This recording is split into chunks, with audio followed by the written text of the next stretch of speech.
pakalbam. Kam kalbėti? Nu šiaip, pakalbam. Kam kalbėti? Kam to reikia? Aš nesuprantu. Nu, blet, Petrai, pakalbamgi. Rimti žmonės niekada nekalba, žinai. Įdomu, žinai. Nu tada pabūnam rimtais. Blet, mažai miegojo aš.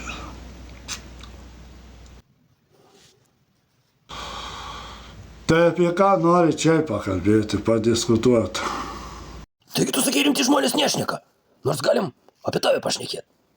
Apie mane visi šnekės, nes neturi ką šnekėti. Nu jo, tai sakyk tada, kodėl netapai toks populiarus dainininkas kaip Mino ar Miladzė? Jeigu aš norėjęs būčiau ėjęs tuo keliu, kokiu kitu ėjau, pavyzdžiui, dainavimu, tai aš būčiau tapęs garsiausiu nuo 18 metų. Petrai, tai kodėl netapai? Ar aš panašus, kad aš kažko siekčiau? Nu tai man nėra ten, ko aš turėčiau siekti.